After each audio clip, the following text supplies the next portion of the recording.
And then that might linger as well too. So yeah. And overall it sounds like it's the lingering that's kind of tough for you right now, that Yeah. it's not something that you can kind of like, whew, okay, leaving work at work and now I'm going home, but it's just hanging on a little longer.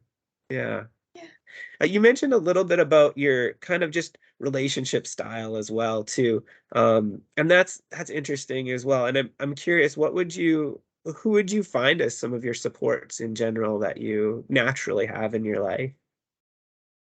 I think some of the supports that I naturally have in my life would definitely be some of my friends. I have some really great friends, but they're also very busy, like myself. So Mm. one of my best friends, we recently got to reconnect just before like around Christmas time, which was really fantastic. But she's becoming a doctor, so she's in the hospital a lot, doing a lot of like residential stuff, and she's also working on her PhD. So there's like a lot of research, so she's always really busy. But she's always there if I ever need to talk to her, but it's not like an everyday thing. I also have like another really great friend that I met. Well, like I knew her previously, but we became really close in university.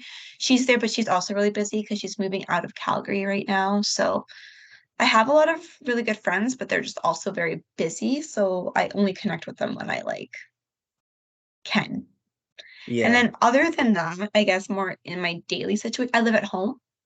Okay. So I have like my grandparents, my sister, my mom, my cat. But I don't talk to them as much. They're definitely a good support and I'll like listen, but I definitely don't like spend a lot of time explaining all these pieces to Mhm. them. And Mhm. then I think in terms of just like that emotional support, my cat is definitely like my pet is my like whole world sometimes. Great, So great. yeah, I guess that's my support system. Yeah. Yeah. Yeah, sounds good. Thank you for sharing. Um, would you say that even though you wouldn't share this kind of situation with maybe your family members, but would you say that they might have noticed, or they wouldn't have noticed maybe that things are sticking a little longer and the mood might be lower and that it would carry over into the evenings? Would they notice that in the evenings when you come home at all, or is it more of just yourself right now I noticing? think it's more myself, just because I Okay. do spend a lot of time just in my room if I don't need to be downstairs. Yeah. So I've always kind of been like that ever since I moved back home, is like more time just to myself, or I'm always busy, so I'm always out of the house usually. So it's like one or the other. So I don't know if they've noticed or not. They've never said anything if they've noticed. So Okay. I don't think so. I think the answer is no, though. Okay, gotcha. And what would be kind of your we kind of have an idea of how things have been. How long would you say that things have kind of been sticking a little more into the evenings and the healthy behaviors have kind of been going by the wayside? Has it been the last week, 2 weeks, month, 6 months? Where would you Last say that week. would be? Just one week, what Last the one week. week? Okay. Yeah. Okay. Yeah. Um, and on the other side of this, say in another couple weeks or 3 weeks or however long, what would you like to see as how would you know that things are not sticking as much from work, that you're kind of letting it go at at work, and then in the evenings you're able to your mood is able to be better. What are some of the behaviors that you'd like to increase? I don't know if it's necessarily a behavior, but I'm gonna throw it Sure. out there. Maybe like we can discern if Yeah. it's a behavior or not. I Yeah. think it's like self-confidence, specifically in Mhm. my role as a clinician at work. Because I Okay. think a lot of the pieces, like what my supervisor said to me, was directly related to my ability to be a good clinician. Mm. Um, with us transitioning to in-person group therapy, and having to actually co-facilitate rather than one person take the lead as it was in the Zoom groups. It's a lot Yeah. like, will I be able to successfully co-facilitate it with someone that has a different style than me? Do I have Yeah. the clinical ability to be flexible enough to do so, especially with the people that I struggle with just a little bit? So I Yeah. think it like really comes down to my ability to develop confidence in my clinical skill. And also, with that being said, I'm in school right now, and in school, we're doing a lot with like developing clinical skills, being able to be a sufficient like psychologist. And it's great work, but it also like brings me to a different standard than what my job description is as like an addiction counselor. So Yeah. sometimes I find I do more work than I should be doing in my position. And I need to be able to take that step back and be like, okay, I'm a counselor. I'm not a therapist necessarily. So this is what I can do and this is what I can't do. So I have a lot of questions about my clinical skill and like fitting those roles and expectations. So confidence in my role as a clinician would definitely be something I'd like to see in terms of change. And I guess the behavior would be just being able to trust my clinical decisions. So when I make decisions on how to like approach a situation, I'm able to identify like, yes, this is within my scope of practice, or no, it's not within my scope of practice. This is what I can do. This is out of my control, and I have a tendency to like control things. I'm very like I need things to be a certain way for it to be okay. Like even doing my case notes, I have a procedure on how to enter it. The case note has to go in, then the treatment plan, then the locus assessment has to go in, and it can't go in any other order. Otherwise, I'm very frustrated. And I didn't know that until today because I was training a new staff member, and they're like, "Can you show me how to do this like locus like this level of systems assessment?" And I'm like, "I can, but I usually do it at the end after I do all these things." And then I had to do it out of order, and I felt like just so frustrated by it and just like so by it. And I was in that like mood the entire like afternoon after, just because I did something out of order.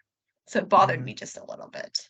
Yeah, which kind of relates or like connects with something you said earlier about how you are a fairly like flexible person, and so when there is that inflexibility with people or acceptance of other people or different styles, it kind of sounds like it kind of grits a little bit, and it kind of works Yeah. against some of your ideologies or your hopes or who you are, who you know yourself to be. Yeah. Yeah. I think that's a really good assessment there. Yeah.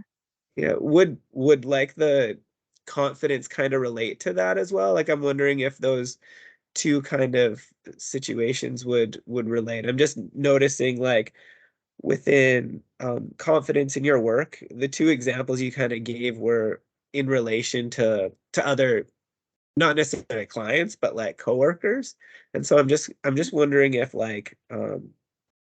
confidence in your work could be in relation to relationships as well. I'm not sure. We'll figure that out as we go, but I'm curious if those might be two kind of avenues that could help gauge each other as well. Yeah. I think that's actually a really good fit just in terms of um, if I'm able to build better relationships, I think with some of my coworkers, um, I would feel more comfortable in expressing how I feel. And I think then we would be able to be more in consensus on like how to run the group together or how Mm. to engage and like the the supervisors that I spoke to and the feedback she gave me that made me feel low was kind of like uh a supervisor that I don't really have a good relationship with, but the other supervisor that explained it to me kind of again, but he explained it differently. I actually like left that office feeling like 10 times better. Yeah, yeah. So I think it's like not so much what's being said to me because he said the same thing. It's how it's being said and my Mhm. rapport with that person. So maybe being able to work on that. And I think with that, I the more I know someone, the more I'm like on the same page with them, the more flexible I am to like adapt to their styles and like the way that they see the world. So I think absolutely the relationships would be like a really big aspect of it. Yeah. And I'm wondering how we might be able to kind of measure or kind of focus on those relationships as well for where we want to go as far as like the overall goal. Um, there's definitely confidence in your work, and then I think if relationships are going well within your confidence for work, you'll be more confident, and relationships will keep going better. They'll kind of work off of each other. But what would be some of the maybe um, the specific goals, the things that you would do if on your best day, maybe outside of this week, on your best day, what would a good kind of interaction look like throughout your day in as far as your relationships at work and then that trickling into your confidence at work? So would it I be feel like it's gonna sound super dumb, but when you were saying that, the what like the one thing that came to my head is like actually saying hello when I see them. I don't always say hi to them or just ask them how they're doing. But I Okay. do notice like the days that I actually am like, hey, like, how's it going? And I don't actually have like a clinical specific conversation, but I just have like a life conversation or just like, hey, I Mm, hope your Christmas was good or whatever. Those days seem to be better. And I used to do that a lot. I kind of just like stopped, especially like in this past week. I don't really think I said hi to a lot of my coworkers, only like the select few that I actually talked to. yeah. So maybe like in terms of like specific behaviors, just saying hello